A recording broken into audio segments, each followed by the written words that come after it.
Hello guys, कैसे हैं आप सब लोग। अपने मैग्नेटिक सर्किट की यूनिट नंबर 3 जो है उसके बारे में, ठीक है। तो हम बात कर रहे थे analogy between electrical and magnetic circuit की। तो हमने एक सिमिलरिटी पढ़ ली थी, या फिर मैं कहूँ हमने सर्किट डायग्राम दोनों के समझ लिए थे। अब हम बात करेंगे आगे के सिमिलरिटीज़ के बारे में। पहले मैं सिमिलरिटी डिस्कस कर रहा हूँ, उसके बाद मैं डिससिमिलरिटीज़ डिस्कस करूँगा। तो दूसरी सिमिलरिटी इन दोनों में क्या है कि ये the close path followed by current is called electric circuit, ठीक है। इसके अंदर क्या होता है, क्लोज पाथ के अंदर करंट को फ्लो होता है। इलेक्ट्रिकल सर्किट के अंदर क्लोज पाथ के अंदर करंट का फ्लो होता है, उसे हम कहते हैं इलेक्ट्रिक सर्किट। वहीं अगर मैं बात करूं मैग्नेटिक सर्किट की, तो उसके क्लोज पाथ के अंदर मैग्नेटिक फ्लक्स का फ्लो होता है। वहाँ पर इलेक्ट्रिक करंट तो यहाँ पर मैग्नेटिक फ्लक्स, और इस सर्किट को हम क्या बोलते हैं, मैग्नेटिक सर्किट। तो ध्यान दें।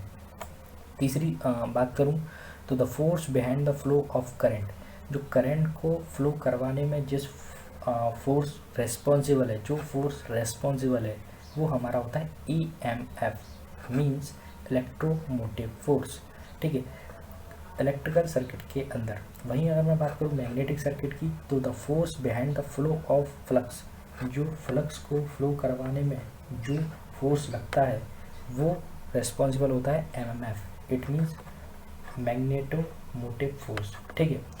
आगे अगले पॉइंट की बात करूं तो इलेक्ट्रिकल सर्किट में होता है resistance. Resistance opposes the flow of current, जो कि फ्लो ऑफ करंट को अपोज करता है, विरोध करता है, रोकता है, ठीक है। वहीं अगर मैं बात करूं मैग्नेटिक सर्किट की, तो इसके अंदर होता है reluctance opposite the flow of flux, जो कि क्या करता है, अपोज करता है फ्लो ऑफ फ्लक्स को, ठीक है। जो रिलक्टेंस फ्लो ऑफ फ्लक्स को रोकता है, बहने नहीं देता है, किसके अंदर, मैग्नेटिक सर्किट के अंदर। वहीं अगर मैं बात करूँ करंट डेंसिटी की, तो करंट डेंसिटी क्या होता है, ठीक है। करंट डेंसिटी मींस, ये आपने 12th में पढ़ा होगा, जे।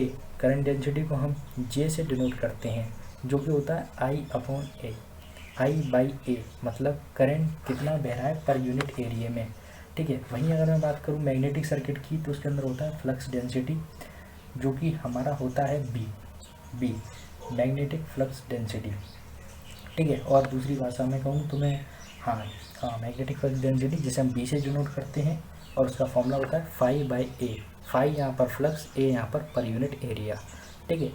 अगर मैं बात करूँ और आगे, तो इसमें EMF इज इक्वल टू होता है IR, ओम्स लॉ। एक्चुअली में आपको याद होगा Ohm's law, V is equal to IR।